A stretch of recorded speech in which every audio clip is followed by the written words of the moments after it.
नमो नमः। आज आपको हम बताएंगे पंच महायज्ञ कौन कौन सी होती हैं। आइए हम जानते हैं पंच महायज्ञ कौन कौन सी होती हैं। सर्वप्रथम एक श्लोक के माध्यम से हम समझेंगे। स्वाध्यायो ब्रह्मयज्ञं पितृयज्ञस्तु तर्पणम् होमो देवो बलिर्भूतो नियज्ञो अतिथि पूजनम। अर्थात स्वाध्याय करना ब्रह्मयज्ञ है, पितरों के लिए तर्पण करना पितृयज्ञ है, हवन करना देवयज्ञ है, याज्ञ आदि में बलि देना भूत यज्ञ है तथा अतिथि का सत्कार करना नियज्ञ है। इस प्रकार पंच महायज्ञ गृहस्थ को नित्य प्रति करने चाहिए। ये पंच महायज्ञ जो हैं प्रतिदिन हर गृहस्थ व्यक्ति को करनी चाहिए। अब एक एक करके हम एक एक यज्ञ को समझेंगे। ब्रह्मयज्ञ स्वाध्याय तथा वेदाध्ययन को ही ब्रह्म यज्ञ कहा गया है।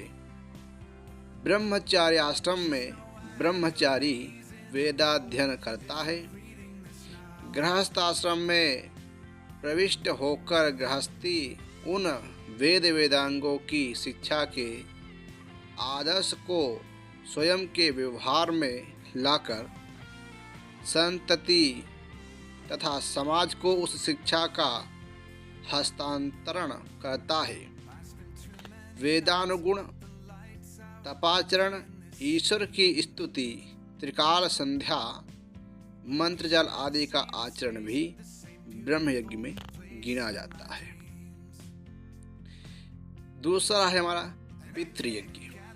माता पिता की सेवा करना, उनकी आज्ञा पालन करना भी पितृयज्ञ कहा गया है। दिवंगत पूर्वजों के लिए तर्पण, नंदी श्राद्ध आदि करके उनको तृप्त करना पितृयज्ञ कहा गया है। जीवित तथा मृतदेह पितरों के प्रति श्रद्धा से किया जाने वाला यह यज्ञ श्राद्ध कर्म कहा जाता है।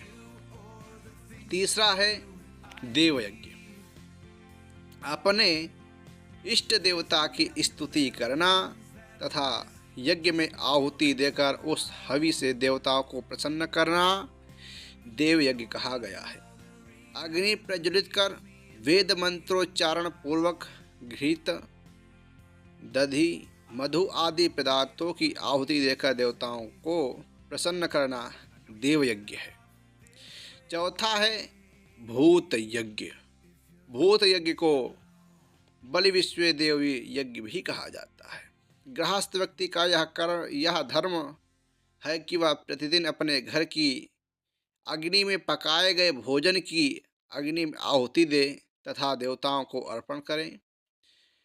महानस की अग्नि में थोड़ा सा भोजन आहुति किया जाए। भोजन का कुछ अंश कुत्ते, पतित, चंडाल, कुष्ठ पीड़ित, रोगी, कौवे तथा कीटों के लिए अर्पित करना भूत यज्ञ है। भौतिक जगत के समस्त प्राणियों की उदरपूर्ति के निमित्त से किया जाने वाला यह यज्ञ भूत यज्ञ है। पांचवा है नृयज्ञ। नृयज्ञ अर्थात मनुष्य के लिए किए जाने वाला यज्ञ अतिथि सत्कार, अतिथि की पूजा है नृयज्ञ कहा गया है। भारतीय संस्कृति में अतिथि को देवता कहा गया है। अतिथि के लिए आसन, भोजन, पूजन तथा विश्राम की सेवा भाव से व्यवस्था करना नृयज्ञ कहा गया है। जल से आचमन कर उसे मीठी वाणी से संतुष्ट करना भी नृयज्ञ है। ये पांच महायज्ञ प्रतिदिन गृहस्थ व्यक्ति को करना चाहिए। आज के लिए इतना ही, फिर आपको मिलते हैं नेक्स्ट वीडियो में। नमो नमः।